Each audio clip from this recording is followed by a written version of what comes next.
மக்களுக்கு சேவை செய்யணும்னு நினைக்கிறவங்க அத்தனை பேருமே அரசியலில் வந்து சேவை செய்யலாம். ஆனால் நம்ம வரும்போதுமே நான் அவரு நான் இவருன்னு சொல்கிறது தான் தப்பு. எம்ஜிஆர் மாதிரி நானுன்றாங்க. அவர் சொல்லல, இந்த ஆதவ அர்ஜுனா தான் சொல்லிட்டு சொல்லுது. ஆதவ அர்ஜுனா வந்து அவனை பற்றி என்ன பேசுறதுன்னு தெரியல. அவன் பயங்கர காமெடி பீஸா, பயங்கர காமெடி பீஸ். வடை சுடுறது கேட்டுக்கிறேன், மொத்த வடையும் எத்தனை வந்து சுட்டுனுக்கிறாரு. ஆதவ அர்ஜுனாவுடைய வரலாறு ரொம்ப கேவலமா இருக்கும். புஷி ஆனந்த பத்தி பேசணும்னா பாண்டிச்சேரியில் போய் கேட்டீங்கனாலே கதையா சொல்லுவாங்க.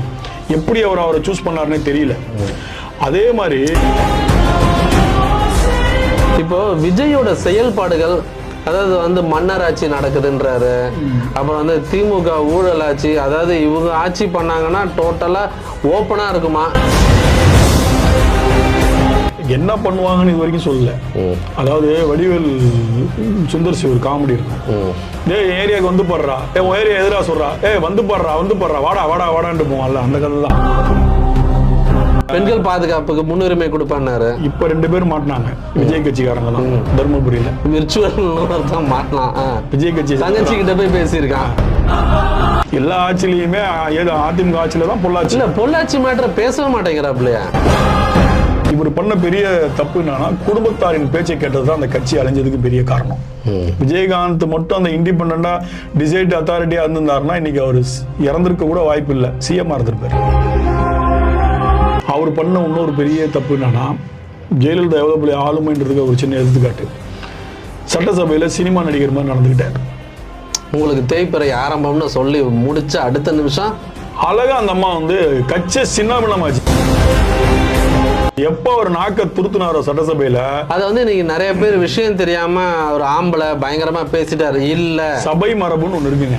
அந்த சபை மரபா தெரியல, இல்ல ஒரு பிராக்டிக்கல் ஒரு காமன் மேன் மாதிரி பிஹேவ் பண்ணிட்டாரு. அங்கேயே வந்து ஒரு அமைச்சரோட குரல் கேட்கும், இது சினிமா இல்ல. விஜய்னு ஒருத்தர் வராருன்னா நீ வரும்போதுமே நீ எல்லாத்தையும் திட்டு. ஊழல் குற்றச்சாட்டுல சிறை தண்டனை வாங்கின ஒரே கட்சி அதிமுகன்றது எல்லாத்துக்குமே தெரியும். கலைஞர் மேல குற்றச்சாட்டு இருக்கு, குற்றவாளி கிடையாது. ஜெயலலிதா மேல குற்றவாளின்னு தீர்ப்பு வந்திருக்கு. குற்றம் சாட்டப்பட்டவருக்கும் குற்றவாளிக்கும் நிறைய வித்தியாசம் இருக்கு. ஆனா நம்ம ஊர்ல குற்றம் சாட்டப்பட்டவன மிகப்பெரிய குற்றவாளி மாதிரியே பேசுவான், குற்றவாளிய குற்றம் சாட்டப்பட்டவர் மாதிரி பார்ப்பான்.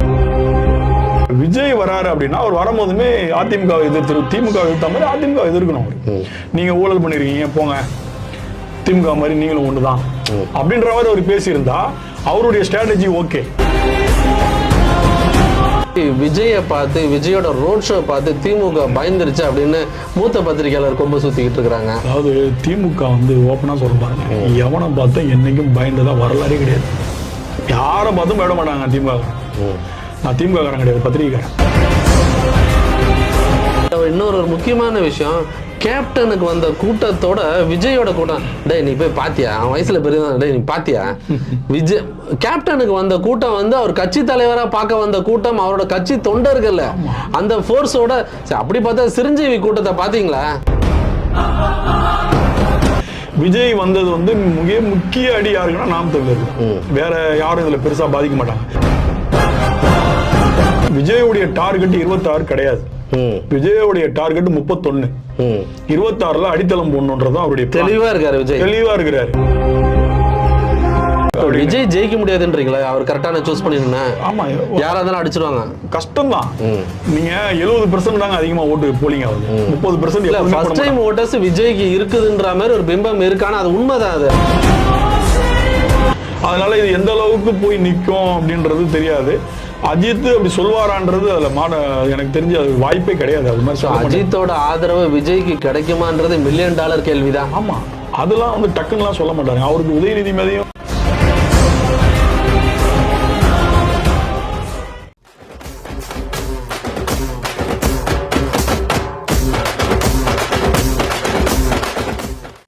ப்ளூபிக்ஸ் பாலிடிக்ஸ் நேயர்கள் அனைவருக்கும் நெஞ்சார்ந்த வணக்கம். இன்னைக்கு நம்முடைய அரசியல் பார்வையில் ஒரு முக்கியமான விஷயம் அலச போறோம். அதற்காக நம்முடைய நண்பரும் மூத்த பத்திரிகையாளருமான காதர் அவர்கள் இணைந்திருக்கிறாரு. வணக்கம் காதர். வணக்கம் ஜூட், எப்படி இருக்கீங்க? நல்லா இருக்கேன். சரி வாங்க போங்கன்னா ஒரு ஃபார்முலா இருக்கும். மாப்பிள சொல்லு மாப்பிள. என்ன அரசியல், எல்லா அரசியலை போட்டு யார் என்னை கழுவி ஊத்தணும்னு சொல்லி பேசலாம். கழுவி ஊத்தணுன்றத விட சரி, எல்லாரும் அவங்க இது சொல்றாங்க. விஜயோட அரசியல் எப்படி பாக்குறீங்க? விஜயோட அரசியல், விஜய் வந்து ஒரு நல்ல நடிகர், அதுல மாற்று கருத்து இல்லை. அவருக்கு ஒரு எல்லாருக்கும் பிடித்த நடிகர், முக்கியமா பெண்களுக்கு ரொம்ப பிடித்த நடிகர். இல்ல சின்ன பசங்கள்ல இருந்து பெரிய பசங்க, ரஜினிக்கு எப்படி அந்த ஃபேன் ஃபாலோவிங் இருக்கோ அது அப்படியே அதெல்லாம் மாற்று கருத்து இல்லை. ஒரு நல்ல ஒரு தமிழ்நாட்டில் ஒரு இருக்கக்கூடிய ரஜினி கமலுக்கு அடுத்து வர ஜென்ரேஷன்ற மாதிரி அஜித் விஜய்ன்ற மாதிரி ஒரு பெரிய மாஸ் இருக்கு, அதுலலாம் மாற்று கருத்து இல்லை. அவர் வந்து இப்போ அரசியலை கையில் தொட்டிருக்கார். நல்ல விஷயம்தான், அரசியலுக்கு எல்லாருமே வரலாம். மக்களுக்கு சேவை செய்யணும்னு நினைக்கிறவங்க அத்தனை பேருமே அரசியலில் வந்து சேவை செய்யலாம். ஆனால் நம்ம வரும்போதுமே நான் அவரு நான் இவருன்னு சொல்கிறது தான் தப்பு. எம்ஜிஆர் மாதிரி நானுன்றாங்க. அவர் சொல்ல இந்த ஆதவர்ஜனா தான் சொல்லிட்டு சுத்துது. ஆதவர்ஜனா வந்து அவனை பத்தி என்ன பேசுறதுன்னே தெரியல. அவன் பயங்கர காமெடி பீஸ். அவன் ஆனா ரியல் தற்கொலைங்க. அதான் சொல்றேன், அவன் பயங்கர காமெடி பீஸ். வடை சுடுறது கேட்டுக்கிறேன், மொத்த வடையும் எத்தனை வந்து சுட்டுனுக்கிறாரு. ஆதவர்ஜனாவுடைய வரலாறு ரொம்ப கேவலமா இருக்கும். நிறைய பேர் பேசிட்டாங்க. அது வேணாம் தெரியும். விஜய் வந்து ஒரு நல்ல விஷயம், அரசியல் ஓகே, எல்லாமே ஓகே ஆரம்பிச்சாரு. ஆனா அவர் கூட வச்சிருக்கிற ஒருத்தனும் சரியில்லாத ஆள். நான் மட்டும் நல்லவனா இருந்து பிரயோஜனமே கிடையாது. நீ கூட வச்சிருக்கிற ஒரு 10 பேர்ல ஒரு 6 பேராவது உன்ன மாதிரி இருக்கணும். இருந்தா மட்டும்தான் நீ வந்து அதை வந்து ப்ரொசீட் பண்ண முடியும், நீ அடுத்த லெவல் போக முடியும். எல்லாத்தையும் நாலேஜை கொண்டு வருவானா தெரியாது. ஜெயலலிதான்ற ஒரு பெரிய ஒரு குற்றச்சாட்டு இருக்கு, யாருமே கிட்ட நெருங்க விடாத அளவுக்கு இந்த சர்க்கிள் போட்டு வச்சிருக்காங்களாம். அதேதான் அதான் சொல்ல வரேன். ஜெயலலிதா அம்மையாருடைய பிம்பம் வந்து யாரும் கிட்ட நெருங்க முடியாதுன்னு ஒரு பெரிய ஒரு வருத்தம் இருக்கும். என்ன காரணம்னா சசிகலா அவங்கள தான் பார்க்க முடியும், அம்மாவை பார்க்கவே முடியாது. அப்போ சொல்ல வந்தது சொல்ல முடியாது யாராலையுமே. இப்போ அதே மாதிரி தான் இவரு இப்போ வந்து கிரியேட் பண்ணி வச்சிருக்கிறார். புஷி ஆனந்தை பற்றி பேசணும்னா பாண்டிச்சேரியில் போய் கேட்டிங்கனாலே கதையாக சொல்லுவாங்க. எப்படி அவரை சூஸ் பண்ணாருன்னே தெரியல. அதே மாதிரி ஆனால் அவர் மேலே மறுபடியும் சொன்னால் அவர்கிட்ட பல விமர்சனம் இருந்தாலும் உழைக்கிறாங்க மனுஷன். அந்த மாநாடுலாம் நம்ம ஆதரவு எடுத்துக்கிட்டிங்கன்னா அது என்ன கதைனே தெரியல. இவருக்கு பின்னால் இருக்கிற கிஷோர் வந்து சுத்தமாக சீனில் வர்றதே இல்லை. இவங்களாம் நல்லா இப்போ விஜயோட செயல்பாடுகள், அதாவது வந்து மன்னர் ஆட்சி நடக்குதுன்றாரு. அப்புறம் வந்து திமுக ஊழல் ஆட்சி, அதாவது இவங்க ஆட்சி பண்ணாங்கன்னா டோட்டலா ஓப்பனா இருக்குமா, எல்லாமே வந்து ஒரு வேற லெவல்ல பண்ணுவாங்களாம். என்ன பண்ணுவாங்கன்னு இது வரைக்கும் சொல்லல. அதாவது வடிவேல் சுந்தர் சி ஒரு காமெடி இருக்கும். ஏரியாவுக்கு வந்து போடுறா, உன் ஏரியா எதிரா சொல்றா, வந்து போடுறா வாடான்ட்டு போவான்ல, அந்த கதை தான். நான் வந்தா பண்ணுவேன். என்ன பண்ண போற? குற்றவாளிகளே இருக்க மாட்டாங்க. பெண்கள் பாதுகாப்புக்கு முன்னுரிமை கொடுப்பாரு. இப்ப 2 பேரும் மாட்டினாங்க, விஜய் கட்சிக்காரங்க தான். தர்மபுரியில விர்ச்சுவல் மாட்டலாம். விஜய் கட்சி தங்கச்சி கிட்ட போய் பேசியிருக்கான். தங்கச்சி கட்சிக்காரனாலே பெண்களுக்கு பாதுகாப்பு கொடுக்க முடியல, நீங்க எப்படி பாதுகாப்பு கொடுப்பீங்க? எல்லா ஆட்சியிலுமே எல்லாம் நடக்கிற விஷயம் தான். அவங்க 5 வருஷம் இருந்தாங்க, எதுவுமே நடக்கல, பீஸ்ஃபுல்லா இருந்தாங்க, மக்கள் சந்தோஷமா இருந்தாங்க. இவங்க வந்தோன்னு கஷ்டப்படுறாங்க, அப்படிலாம் கிடையாது. எல்லா ஆட்சியிலுமே அதிமுக ஆட்சியில தான் பொள்ளாச்சி மேட்டரை பேச மாட்டேங்கிறாப்லையா? அதிமுக டச் பண்றதே இல்ல. நான் சொல்ல வர்றது என்னன்னா, விஜயகாந்த் வந்து என்ட்ரி ஆகும்போது பெரிய மாஸ், நல்லா ஐடென்டிஃபை பண்ணுங்க. மாநாடு போடுறாரு. விஜயகாந்துக்கு கூடின கூட்டம் இது வரைக்கும் எந்த அரசியல் கட்சிக்கும் கூடலன்றது ஒரு வரலாறு. எங்களுக்கு வந்தாங்க 10 லட்சம் 12 லட்சம்ன்றாங்க, அதெல்லாம் கிடையாது. விஜயகாந்துக்கு வந்தது தான் உண்மையான கூட்டம். அப்ப விஜயகாந்த் வந்தோன்னு அவருடைய ஸ்ட்ராட்டஜி என்ன? அவர் அரசியலுக்கு முன்னாடி எப்படி இருந்தாரு? கலைஞர் தான் தெய்வம், கலைஞர் தான் தாலி எடுத்து கொடுத்தாரு, கலைஞர் தான் எல்லாமே. அவருக்கு தங்கப்பேனா வழங்கிய ஒரே ஆளு கலைஞருக்கு வழங்கியது விஜயகாந்த் தான். அப்படி ஒரு பற்றோடு இருந்த மனுஷன் திருமண மண்டபம் இடிக்கப்பட்டதுக்கு அப்புறம் அரசியலுக்குள்ள வராரு. அதில் ஒரு சின்ன செல்ஃபியூஸ் இருந்தாலும் சரி, ஓகே வராரு. வந்து என்ன பண்றாரு? இண்டிபெண்டா நிற்கிறார். அவர் மட்டும் ஜெயிக்கிறார் விருதாச்சலத்தில். 12% ஓட்டுக்கள் முதல் தேர்தலில். அது ஒரு பெரிய அச்சீவ்மெண்ட், ரெக்கார்டு. ஏன்னா எம்ஜிஆரே திமுக விட்டு வெளியில் வரும்போது, இடைத்தேர்தலில் ஒரு கேண்டிடேட்டை நிற்க வைக்கும் போது அவர் சொன்ன வார்த்தைன்னு அவர் கூட உள்ளவங்க சொன்னது தான், இந்த இடைத்தேர்தலில் நிற்போம், ஜெயிச்சா அரசியலை கண்டினியூ பண்ணுறேன், நடிக்க போகிறேன். ஆனால் ஜெயிச்சாரு. அப்போ அதுக்கப்புறம் தான் அதை அவர் கண்டினியூ பண்ணார். விஜயகாந்த் அந்த மாதிரி ஒரு அடித்து தூக்கிட்டு வந்தாள். அவருக்கு ஏன் அவ்வளோ ஓட்டு விழுந்தது, ஏன் அவர் டக்குன்னு ஷைன் ஆனார்னா அவர் எல்லாத்தையுமே திட்டினார். ஜெயலலிதா அம்மையாரை திட்டினாரு, கலைஞரை திட்டினாரு, எல்லாத்தையும் திட்டிக்கிட்டதுனால இவர் தான் ஒரு மாற்றுன்ற மாதிரி மக்கள் எதிர்பார்த்தாங்க, மைண்ட்ல ஃபிக்ஸ் ஆயிடுச்சு. அப்போ இவர் தான் அதிமுக திமுக மாற்று அப்படின்னு பக்கா பண்ணிட்டாங்க. அப்போ அவர் வந்து அடுத்தடுத்து அவருடைய அரசியல் நகர்வுகளும் அந்த மாதிரி தான் இருந்துச்சு. அதுக்கப்புறம் என்ன ஆச்சு, இவரை கொஞ்சம் ஃபார்ம் ஆகணும்னா எப்போவே வழக்கமாக நடக்கிறது தான். அதிமுகலேருந்து கூப்பிடாங்க, திமுகலேருந்து கூப்பிட்டாங்க, அடுத்த தேர்தலில் என் கூட வானாங்க. அவர் யாருக்கிட்டையும் போல. இவர் பண்ண பெரிய தப்பு என்னன்னா, குடும்பத்தாரின் பேச்சை கேட்டது தான் அந்த கட்சி அழிஞ்சதுக்கு பெரிய காரணம். விஜயகாந்த் மட்டும் அந்த இண்டிபெண்டா டிசைட் அத்தாரிட்டியா இருந்திருந்தாருன்னா இன்னைக்கு அவர் இறந்திருக்க கூட வாய்ப்பு இல்லை, சிஎம்மா இருந்திருப்பார். அவர் குடும்பத்தோட ஆதிக்கத்துக்குள் அந்த கட்சி போனோன்னே அவ்வளவுதான். அதோட அந்த கட்சி அந்த மக்கள் நல கூட்டணின்னு ஒண்ணு போய் இவரை சிஎம் ஆக்குறேன்னு சொல்லி மொத்தமா காலி பண்ணி விட்டாங்க. அதுக்கப்புறம் கலைஞர்கிட்ட போறதா ஜெயலலிதா போறதா அப்படின்னு கேட்கும் போது கலைஞரை விட ஜெயலலிதாவை தான் அதிகமா அவர் விமர்சனம் பண்ணாரு. அப்ப அங்க போறதுக்கு அவருக்கு இன்ட்ரெஸ்ட் இல்ல. பன்ருட்டி ராமச்சந்திரனுடைய வற்புறுத்தலால் அவர் வந்து அவர் வழி இல்லாம அங்க போக வேண்டிய ஒரு சூழல் வந்தது. கலைஞருமே நல்ல சீட்டு தரேன்னாரு. அவரு அப்ப கூட பேட்டியே கொடுத்தார் கலைஞர், பால் நிலவி மாம்பழம் நிலவி பாலில் விழும் அப்படின்லாம் சொல்லியிருந்தாரு. ஆனா அவரு அதிமுகவுக்கு போனாரு, சேர்ந்தாரு, கிட்டத்தட்ட எதிர்கட்சி தலைவரான ஒரு அந்தஸ்து வந்தாரு.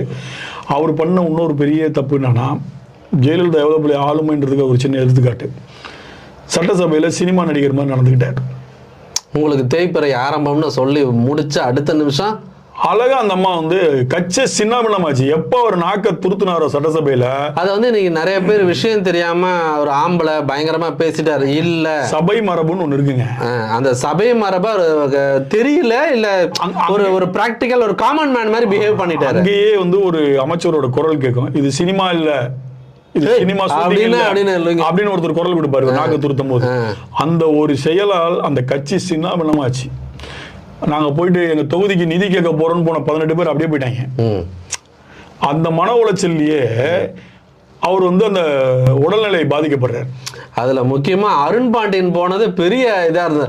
அருண் பாண்டியனை வந்து ஃபீல்டுல பெருசா ஒண்ணும் கிடையாது, கூட்டுன்னு வந்து உட்கார வச்சு ஒரு சீட், நிறைய பேருக்கு சீட்டு சும்மா கொடுத்துருக்காரு. ஜெயிச்சோன்னா ரொம்ப ஃபீல் பண்ணாரு. நல்ல தம்பின்னு ஒருத்தர் எக்மூர்ல சைக்கிள் கடை வச்சு நண்பர், நல்லா தந்தியில இருக்கும்போது அவர் கூட பேசியிருக்கேன், பழகிருக்கேன். அவர் எம்எல்ஏ யாருங்க கொடுப்பா. அப்ப அதான் சொல்றேன், இந்த குடும்ப தலையீடு வரும்போது தான் பணம்ன்ற ஒண்ணு என்ட்ரி ஆகணும். பணம் கொடுத்தா சீட்டு, இது எவ்வளவு பஞ்சாயத்துல அது வந்து பெரிய இஷ்யூ ஆகிப்போச்சு. அதுதான் நான் சொல்ல வருது. அப்ப விஜயகாந்த் பண்ற பெரிய ஆளுமையோட கட்சியே சின்ன பின்னமா உடைச்சிட்டாங்க. இப்ப விஜய்னு ஒருத்தர் வராருன்னா நீ வரும்போதுமே நீ எல்லாத்தையும் திட்டு. ஊழல் குற்றச்சாட்டுல சிறை தண்டனை வாங்கின ஒரே கட்சி அதிமுகன்றது எல்லாத்துக்குமே தெரியும். கலைஞர் மேல குற்றச்சாட்டு இருக்கு, குற்றவாளி கிடையாது, எங்கேயுமே நிரூபணம் ஆகல. ஜெயலலிதா மேல குற்றவாளின்னு தீர்ப்பு வந்திருக்கு.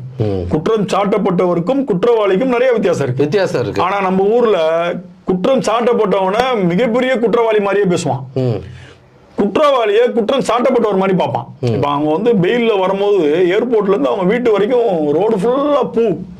அப்ப என்ன மாதிரி ஒரு நம்ம வந்து மக்களுக்கு தெரியப்படுத்துறாங்க, ஐ அம் செயின்ட், நீ தப்பு பண்ணாலும் ஒண்ணும் கிடையாதுடா, வாடா பாத்துக்கலாம் அப்படின்றதுதான். அப்ப அந்த ஒரு நடைமுறை வந்து ரொம்ப தவறான உதாரணம். ஓகேங்களா? இப்ப விஜய் வராரு அப்படின்னா அவர் வரும்போதுமே அதிமுகவை எதிர்த்து, திமுக எதிர்த்த மாதிரி அதிமுக எதிர்க்கணும். அவரு நீங்க ஊழல் பண்ணிருக்கீங்க போங்க, திமுக மாதிரி நீங்களும் ஒண்ணுதான் அப்படின்ற மாதிரி அவர் பேசியிருந்தா அவருடைய ஸ்ட்ராட்டஜி ஓகே. இப்ப அவருக்கு சப்போர்ட் நம்ம வந்து கும்பல் அது வந்து விசில் அடிச்சான் குஞ்சிகளா, அவருடைய ரசிகர்கள் அவரை பார்க்க வரணும்ன்றதுக்காக வர கூட்டம் தான். இதெல்லாம் ஓட்டா மாறுமானா தெரியாது, கன்வெர்ட் ஆகுமான்றது டவுட் தான். அவர் இப்போ ஒரு பூத் கமிட்டி கூட்டம் போடுறாரு, அங்க பசங்க பேட்டி கொடுக்குறாங்க, அதெல்லாம் எங்களுக்கு தெரியாதுங்க, நாங்கள் அவரை பார்க்க வந்தோம். நீ இன்னும் ரசிகர்களாவே வச்சுக்கிட்டு இருக்க. எம்ஜிஆருடைய சக்சஸ் என்னன்னா அவர் வந்து ரசிகர்களை அரசியல் கட்சி உறுப்பினராக ஆக்குனாரு, அவனை கட்சி தொண்டனா மாத்தினாரு, அதனால அவர் ஜெயிச்சார். அவருக்கு அனுபவம் வேற, காங்கிரஸ்ல இருந்தாரு, கலைஞரால் திமுகவுக்கு வந்தாரு, அண்ணாவுடைய பேச்சு அவ்வளவு பெரிய திராவிட கட்சிகள் மேல குற்றச்சாட்டு வச்சுட்டு தனியா வந்து நிக்கும் போது அவர் முரட்டு பக்தர்கள் இருந்தாங்க எம்ஜிஆருக்கு, இன்னமும் இருக்காங்க. இன்னைக்கு எம்ஜிஆர் பத்தி தப்பா பேச முடியாது. அவர் வந்து ஈஸியா அவர் வந்து சைன் பண்ணாருன்னா அவர் வெளியில வரும்போது அப்படியே அங்க இருக்கிற பாதி டீம் உடஞ்சு அவர்கிட்ட வந்துருச்சு. அப்ப அந்த எலெக்ஷன் ஒர்க்குக்கெல்லாம் அங்க ஆள் இருக்காங்க, அனுபவம் இருக்கு. அப்ப அவர் வந்து அந்த இடத்துக்கு உண்டான வரதுக்கான வாய்ப்புகள் இருந்தது, ஒரு மாசு இருந்தது. எம்ஜிஆர் தாங்க அவரை தவிர்த்து எவனுமே கிடையாதுங்க. நம்ம வேணா சொல்லிக்கலாம் நாங்க எம்ஜிஆர் மாதிரி. ஆனா விஜய் எம்ஜிஆரோட தான் கம்பேர் பண்றாங்க. அதெல்லாம் சும்மா காமெடிக்கு பேசுவாங்க. நம்ம வடிவேல் காண மாதிரி எடுத்துட்டு போக வேண்டியதுதான். எம்ஜிஆர்லாம் வந்து இனி ஒருத்தன் பிறந்து வரவே முடியாது. அது எம்ஜிஆர் தான் ஃபர்ஸ்ட் அண்ட் லாஸ்ட். ஏங்க அவரெல்லாம் சான்ஸே இல்லைங்க. இல்லை இப்போ எல்லா கட்சியினரும் பண்ற ஸ்டைல் வந்து இப்போ ரம்ஜான் நோன்பு எடுக்கிற விஷயம் இதெல்லாம் எப்படி பாக்குறீங்க?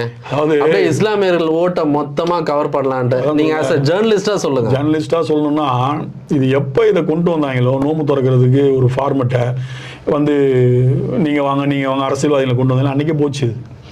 நோம்புன்றது ஒரு கடமை, அதை வந்து ரொம்ப ஜென்யூனா பண்ணணுன்றது ஒரு இது அரசியலுக்குள்ள கொண்டு வந்தோன்னே என்ன ஆகி போச்சுன்னு பார்த்தீங்கன்னா அது ஒரு விளம்பரம் மாடல் ஆகி போச்சு, உக்தி ஆகி போச்சு.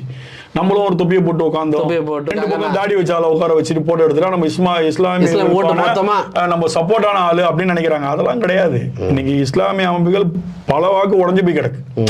ஃபர்ஸ்ட்லாம் வந்து பாத்தீங்கன்னா அப்துல் சமது லத்தீப் இருக்கும்போது 2 பேர் தான் சொன்னா அப்படியே கேட்பாங்க. இன்னைக்கு அப்படி கிடையாது. ஒரு 10-20 அமைப்பு 100 அமைப்பு வந்துருச்சு. லெட்டர் பேட் கட்சியில இருந்து எல்லாம் வந்துருச்சு. நீ சொன்னா நான் கேட்க மாட்டேன், நீ சொன்னா நான் கேட்க மாட்டேன். நீ சொன்னா போச்சு. சின்ன எக்ஸாம்பிள் விஸ்வரூபம்னு ஒரு படம் ஃபர்ஸ்ட் பார்ட் வருது, எதிர்ப்பு தெரிவிக்கிறாங்க. எங்க பார்த்தாலும் ஒரே பிரச்சனை, கமல் படத்தை ரிலீஸ் பண்ண முடியல, நான் நாட்டை விட்டே போறேன்றாரு. அப்ப நான் ஒரு பேட்டி கொடுத்திருந்தேன் ஒரு வார பத்திரிகைக்கு. நீங்க யாரு ஒரு படத்தை தடுக்கிறதுக்கு, உங்களுக்கு யார் ரெஸ்பான்சிபிலிட்டி அனுமதி கொடுத்தது? எனக்கு அந்த படம் பிடிச்சிருக்கு, நான் பார்ப்பேன். படத்தை சினிமாவா பாரு. அவன் வந்து தமிழ்நாட்டில் நடக்கிற படத்தை எடுக்கல. அவர் ஆப்கானிஸ்தான்ல என்ன நடக்குதோ எடுத்திருக்கிறார். அந்த படத்துல அவர் ஒரு இஸ்லாமியனான கேரக்டரா தான் பண்றாரு. நீ அப்ப வந்து நான் என்ன சொல்ல வரேன்னா, இவங்க வந்து பாத்தீங்கன்னா எதிர்ப்பு தெரிவிக்கிறதெல்லாம் பாத்தீங்கன்னா கமல், ரஜினி, விஜய், அஜித் இந்த மாதிரி படம் தான் எதிர்ப்பு தெரிவிப்பாங்க. அதே காலகட்டத்தில் ஒரு படம் ஒன்று நான் போஸ்டர் மவுண்ட் ரோட்ல பாக்குறேன், பருதா போட்டு ஒரு பொண்ணு துப்பாக்கியோட உட்காந்துருக்கு போஸ்டர்.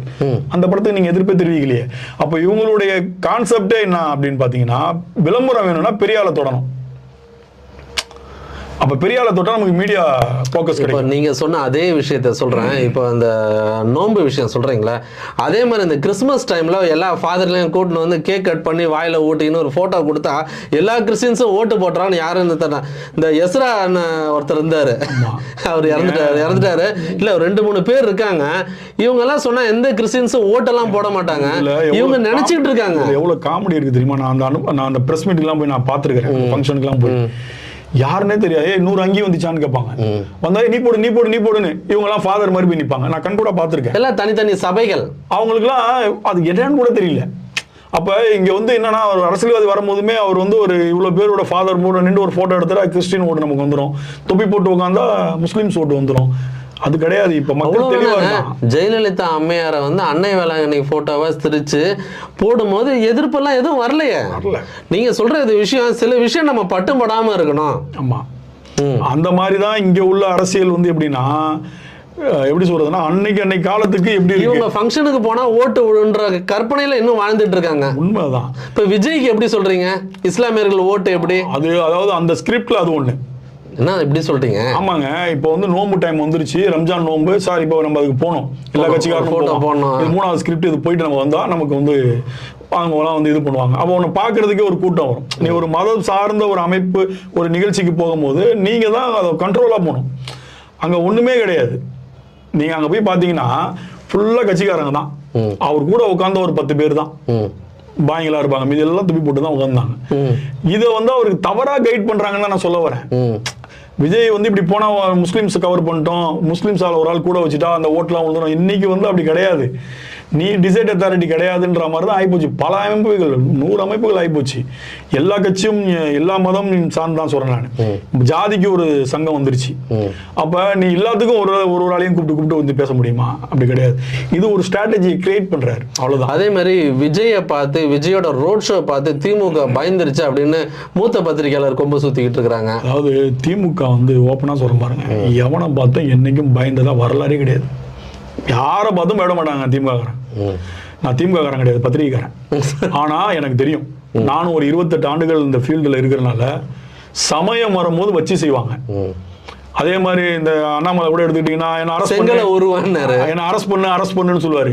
என்னைக்குமே திமுக நீங்க பாத்தீங்கன்னா, வா என்ன பிடிக்க மாட்டாங்க, அப்படியே விட்டுருவாங்க. அவன் பேர்ல 10 எஃப்ஐஆர் இருக்கும். கரெக்டா மாட்டும் போது மொத்த கட்சியும் தூக்கி போடுவாங்க. அந்த மாதிரி திமுக வந்து என்னைக்கும் யாரை பார்த்தும் பயந்துதா வரலாறே கிடையாது. ஆனானப்பட்ட எம்ஜிஆருக்கு எதிர்த்து அரசியல் பண்ணவங்க, ஜெயலலிதாவை எதிர்த்து ஒரு அஜெண்டா செட் பண்றாங்கல்ல சில பத்திரிகையாளர்கள், அதை பத்தி என்ன நினைக்கிறீங்க? அவங்களுக்கு என்னன்னா ஏதாவது ஒண்ணு பேசணும். அப்ப விஜய் நீங்க ப்ரொமோட் பண்ணா அவங்க கூட மாட்டாங்களா? கூப்பிட்டாங்கன்னா ஏதாவது நடக்காதா? கட்டிங்னு சொல்ல முடியாது, அது எப்படி வாயால சொல்றது, ஏதாவது நடக்காதா? ஏதோ நமக்கு தேவையான விஷயங்கள். இன்னைக்கு வந்து யூடியூப் அதிகமாக என்ன ஆகி போச்சுன்னா, கண்டென்ட் ஏதாவது பேசணும். ஒரு டீம் ஆகி போச்சு, 10 டீம், 5 பேர் நீ ஏடிஎம்கேக்கு பேசு, நீ 3 பேர் திமுகவுக்கு பேசு, நீ பிஜேபிக்கு பேசு, நீ காங்கிரஸுக்கு பேசு, இப்படி வாய எங்க வாடகை விடுறது? அவ்வளவுதான், வாடகை ஒண்ணு வாய. நியாயத்தை எவனும் பேசுறது இல்ல. அதாவது நீ எல்லாருமே விஜய் இன்னொருத்தர் பெரிய மூத்த பத்திரிகைகள் பேசுறத பார்த்தேன். விஜய் தான் 2026 சிஎம். இல்ல அதுல இன்னொரு முக்கியமான விஷயம், கேப்டனுக்கு வந்த கூட்டத்தோட விஜயோட கூட்டம். டேய் நீ போய் பாத்தியா? அவன் வயசுல பெரியதான். டேய் நீ பாத்தியா? விஜய் கேப்டனுக்கு வந்த கூட்டம் வந்து அவர் கட்சி தலைவரா பார்க்க வந்த கூட்டம், அவரோட கட்சி தொண்டர்கள் அந்த ஃபோர்ஸோட. அப்படி பார்த்தா சிரஞ்சீவி கூட்டத்தை பாத்தீங்களா? ஒண்ணும் இல்லாம போயிட்டாப்ல. இது அரசியல் களம் வேற, அந்த கிரவுண்ட் வேற, இந்த கிரவுண்ட் வேற. இத புரிஞ்சுக்கிட்டு பேசணும். சிவாஜிக்கு வராத கூட்டமா? எல்லாருக்குமே கூட்டம் வந்துச்சு. கமலுக்கு வராத கூட்டமா? எல்லாருக்குமே வந்துச்சு. பாக்யராஜ் கூட தான் கூட்டம் வந்தது. நீ வந்து கூட்டத்தை பார்த்து ஏமாந்தனா நீ சராசரி அரசியல்வாதி. கூட்டத்தை பார்த்து ஏமாறலன்னா நீ அனுபவப்பட்ட அரசியல்வாதி. முதல்ல உன் கூட உள்ளவனுங்க பேச நீ கேட்கறத கம்மி பண்ணணும். பேப்பர் ஒழுங்கா படிக்கணும். கண்டிப்பா நியூஸ் பார்க்கணும். எல்லா நியூஸ் சேனலையும் பார்க்கணும். நம்மளை பத்தி பெருமையா பேசுற நியூஸ் மட்டும் நம்ம பார்க்க கூடாது. முக்கியமா உன் கூட உள்ளவன் உன்னை ஊன்றவனை வந்து நம்பவே நம்பாத. நீ ஆதவ அர்ஜுனாவை சொல்றேன், அவருடைய வரலாறு எடுத்தீங்கன்னா 2021 தேர்தலில் திமுக வேலை பார்த்தாரு. அவர் தான் ஜெயிக்க வச்சாரு. அவர் வேலை பார்த்தாரு சொல்லிக்கிறாரு. இல்ல அதான் வேலை பார்த்தாரு, சம்பளம் கொடுத்தாங்க. இப்ப என்கிட்ட ஒருத்தன் வேலை பார்க்கறான், பேட்டி எடுத்துருவா அதை எடுத்துருவான்னு சொல்றேன்னா அது அவனுடைய வேலை தானே. அதுக்காக நான் எடுத்த பேட்டி நடந்தா அந்த சேனல் போச்சுன்னா எப்படி நான் ஒத்துக்க முடியும்? இல்ல என்னோட 25 வருட நண்பர் சஞ்சய் குண்டலன் ஹைதராபாத்ல சீனியர் ரிப்போர்ட்டர், அவர் பிரசாந்த் கிஷோர் வேலை செஞ்சாரு. அவர் வந்து கேட்டாரு, இந்த ஹேஷ்டேக் இந்த டேக்லைன் ஒவ்வொருத்தரும் டீம்ல எழுதி கொடுப்பாங்க, அதை வந்து ஆதவ அர்ஜுனாவை எழுதி கொடுத்தாரு. ஏங்க திமுக வெற்றிக்கு வந்து இவர் வேலை செஞ்சுதா? அப்புறம் திருமாவளவன்ட்ட போனது அஜெண்டா லாட்டரி டிக்கெட் கொண்டாடுனுங்க. அவ்வளவுதான். இப்ப அவங்க ஃபேமிலிலேயே சொல்லிட்டாங்கல்ல. அது எப்படி ரொம்ப தெளிவா ஒரு மச்சான் இன்டர்வியூ கொடுத்திருந்தாரு இல்லையா? அவர் பேட்டியை பார்த்துட்டு இது எங்களுக்கும் அவருக்கும் சம்பந்தமே கிடையாது அப்படின்ட்டு. என்னன்னா அவங்களுக்கு தெரியும் அது அண்ணாமலையை தேவையில்லாம இழுத்ததுனால வந்த பிரச்சனை. அது எங்க போய் முடியும்ன்றது அவருக்கு தெரியும். அதனால அவர் கை வச்சா ஷாக்கு எங்கேயும் அடிச்சிடும். அதனால எப்பா நீ பேசுறது வேணாம்ப்பா அப்படின்ட்டாங்க. இன்னொன்று என்னன்னா, இன்னும் விஜய் வந்து பக்குவப்பட்ட அரசியல்வாதிகள் கொஞ்சம் நேர்மையா வேற வேற கட்சியில இருக்கிறவங்க இருப்பாங்க இல்லையா, அவங்களெல்லாம் அவர் கூட ஒன்றிணைஞ்சாருன்னா அவருக்கு இன்னும் கொஞ்சம் நல்லா இருக்கும். இப்ப இருக்கிற டீமை வச்சே அவர் த்ரூ பண்ணாருன்னா அது பெருசாலாம் சக்சஸ் ஆகாது. ஏன்னா திமுக அலையன்ஸ்னா ஒரு 35% ஓட்டு இருக்கு, ஏடிஎம்கே பிஜேபி அலையன்ஸ்னா ஒரு 23% ஓட்டு இருக்கு. இதை தாண்டி நீ ரெண்டுத்தையுமே காலி பண்ணி வந்தாதான் நீ லீட்ல நிக்க முடியும். அப்ப டிசைட் அத்தாரிட்டின்றத சொல்றவன் வந்து ஒரு 10% தான். இவனுக்கும் அவனுக்கும் வேணாம், நான் போடுறவன் தான் ஜெயிப்பான்றவன் 10%. சரி, இப்ப விஜய் யாருக்கு சேதாரத்தை உண்டாக்குவார்னு நினைக்கிறீங்க? இப்போ ஓட்டை பிரிக்கிறதுனா இங்க இருந்து ஒரு 3% போவோம், அங்க இருந்து ஒரு 3% போவோம். முக்கியமா நாம் தமிழர்ல இருந்து நிறைய போகும். எல்லாருமே அதை சொல்றாங்க. ஏன்னா நாம் தமிழர்ல தான் இளைஞர்கள் நிறைய இருந்தாங்க. அது சீமானோட ஸ்பீச், வே ஆஃப் ஸ்பீச் அது இதுன்னு இருக்கனால விஜய் வந்தது வந்து முக்கிய அடி யாருக்குன்னா நாம் தமிழருக்கு தான். வேற யாரும் இதுல பெருசா பாதிக்க மாட்டாங்க. 5% கூட போலாம். நாம் தமிழ்ல இருந்து 5% ஓட்டு கூட விஜய்க்கு போகலாம். ஓவரால் நம்மளுடைய கால்குலேஷன் இதெல்லாம் அப்படியே பார்த்து இவர் இன்னும் அடுத்தடுத்த மூவ் எப்படி இருக்குன்றத பொறுத்து தான் நம்ம சொல்ல முடியும். இவர் இன்னும் அரசியல் எலெக்ஷனுக்கு இன்னும் 1 வருஷம் இருக்கு. இவர் அடுத்தடுத்து என்ன மாதிரி மூவ் பண்றாரு, என்ன மாதிரி இவர் வந்து மக்கள் கிட்ட அப்ரோச் பண்றாரு, எப்படி போய் நிக்குதுன்றத பொறுத்து தான் இவர் என்ன பெர்சன்டேஜா போட்டு வாங்குவாரு அப்படின்றத நம்ம ஒரு கணிக்க முடியும். இப்போ சொல்ற யாரோ கணிச்சு சொல்றாங்க 2வது இடத்துல இருக்காரு ஸ்டாலினுக்கு எடுத்து, அதெல்லாம் வாய்ப்பே கிடையாது. அதாவது இண்டிபெண்டா சிஎம் ஆகுறதுன்னு ஒரு கணக்கு, கட்சி ஜெயிக்கிறதுன்னு ஒரு கணக்கு இருக்கு. சிஎம்முக்கு மட்டும் ஓட்டு போடணும்னா பாத்துக்கலாம், அவங்க தான் சிஎம்னா 4 பேர் போட்டியில இருந்தா பரவாயில்லப்பா 19% சொல்லலாம். அது கிடையாது. கட்சி என்ன மெஜாரிட்டியா வருதோ அவன் தான் சிஎம் ஆக முடியும். அது நல்லாவே விஜய்க்கு தெரியும். விஜயோடைய டார்கெட் 26 கிடையாது. விஜயோடைய டார்கெட் 31. 26ல அடித்தளம் போடணும்ன்றதான் அவருடைய தெளிவா இருக்காரு விஜய், தெளிவா இருக்கிறாரு. ஆனா பேசுறது 26லயே நம்ம ஆட்சிக்கு வரணும்ன்ற மாதிரி ஒரு ப்ரமோஷன் பசங்களை மோட்டிவேட் பண்றாரு. ஆனா 26ல நம்ம அவரே ஜெயிக்கிறது பெரிய விஷயம். முதல்ல அவரோட படைய பக்குவப்படுத்தணும் கண்டிப்பா. ஏன்னா 26ல அவர் ஜெயிக்கிறது பெரிய விஷயம். இந்த 3 பேரை எதிர்த்து எங்கேயாவது நின்று விஜயகாந்த் ஜெயிச்சாருன்னா அது வேற. அப்ப அதுக்கேத்த சூழல் இருந்தது கண்டிப்பா. இப்போ வந்து ஜெனரல் ஆடியன்ஸ் ஒண்ணு இருக்கும். பரவாயில்ல இந்த விஜய் ஜெயிக்க முடியாதுன்றீங்களா? அவர் கரெக்டான சூஸ் பண்ணிருந்தா ஆமா யாரா இருந்தாலும் அடிச்சிருவாங்க. கஷ்டம் தான். நீங்க 70% தாங்க அதிகமா ஓட்டு போலிங் ஆகுது. 30% ஃபர்ஸ்ட் டைம் ஓட்டர்ஸ் விஜய்க்கு இருக்குதுன்ற மாதிரி ஒரு பிம்பம் இருக்கான அது உண்மைதான். அது அதே மாதிரி லேடிஸ் எல்லாருமே ஓட்டு போடணுன்றதுல கொஞ்சம் மைண்ட் செட்ல இருக்கிறதா பேச்சு. இல்ல அதெல்லாம் வந்து புதுசா வரும்போது ஒரு நடிகர் திரையில ஏதாவது நமக்கு பண்ணிடுவாரு, சரி இது என்ன பண்ணுவாரு, பாதி பேர் திட்டவும் செய்யறான். இப்ப நம்மளும் தமிழ்நாடு ஃபுல்லா போயிட்டு வந்திருக்கோம், பார்த்திருக்கோம், பாதி பேர் திட்டவும் செய்யறான். இப்ப அவருடைய ஸ்ட்ராட்டஜி தான் அது காரணம். அவரு திமுக, அதிமுக, பிஜேபி எல்லாத்தையும் போல்டா திட்டிருந்தாருன்னா இப்பவே நான் சொல்லுவேன் அவர் வந்து வேற லெவல்ல வருவார். அவர் திமுக மட்டும் திட்டும் போது ஈஸியா சொல்லிடுறாங்க எல்லாருமே பிஜேபியோட பி டீம் சி டீம்ன்றாங்க. அவரே ஒரு மாநாட்டில் சொன்னாரு, நான் இப்படி பேசுறதுனால நீ BJP B team A team எல்லாம் சொல்றாதீங்க, அப்பெல்லாம் கிடையாதுன்னாரு. ஆனா சொல்லனால அந்த ஒரு இது இருக்கு பி டீம்ன்ற ஒரு, ஆனா யார் பி டீம்ன்றதான் இப்போ குழப்பத்துல இருக்கு. ஆனா என்ன சொல்றாங்க, கமலஹாசன் மாதிரி இவர் திமுகவோட பி டீம்னு படிச்சு சொல்றாங்க. இப்போ அவர் திமுகவோட பி டீம் கிடையாது. இப்ப திமுகவை மட்டும் திட்டுறதுக்கு காரணம் என்னன்றது என்ன அஜெண்டான்னு தெரியல. ஆனா திமுகனாலதான் அந்த குடும்பமே வளர்ந்தது. எஸ் ஏ சந்திரசேகர்ன்ற ஒரு டைரக்டர், நல்ல டைரக்டர், அதுல மாட்டு கருத்துல அந்த குடும்பமே இன்னைக்கு வந்து பெரிய லெவல்ல ப்ரொமோஷன் இருக்கு. அவருடைய பினான்சியல் ஸ்ட்ராட்டஜில இருந்து எல்லாமே கலைஞர்ன்ற ஒரு மாபெரும் மனிதர் வந்து அவருக்கு சப்போர்ட் பண்ணனாலதான். ஏன்னா நீதிக்கு தண்டனை படம் வரும்போது இவரை தூக்கிட்டு வர சொல்லிட்டாங்களாம் தோட்டத்துக்கு. ஓடி ஒளிஞ்ச இடம் வந்து கலைஞருடைய வீடு அப்படின்ற ஒரு தகவல் இருக்கு. அந்த நீதிக்கு தண்டனை படம் வந்து பெரிய லெவல்ல ரீச், எம்ஜிஆர் ரொம்ப கார்னர் பண்ண படம் அது. இல்ல அவங்க அப்பா எடுத்த படங்கள் எல்லாமே புரட்சி படங்கள் தான். அந்த காலகட்டத்தில் கலைஞர் தான் காப்பாத்திருக்காரு. விஜய் கூட நீங்க எடுத்துக்கிட்டீங்கன்னா கூட கலைஞர் வந்து பல திரைப்பட கலைஞர்களை இக்கட்டான சூழ்நிலையில காப்பாத்திருக்கிறாரு. எப்ப டோரை தட்டினாலும்.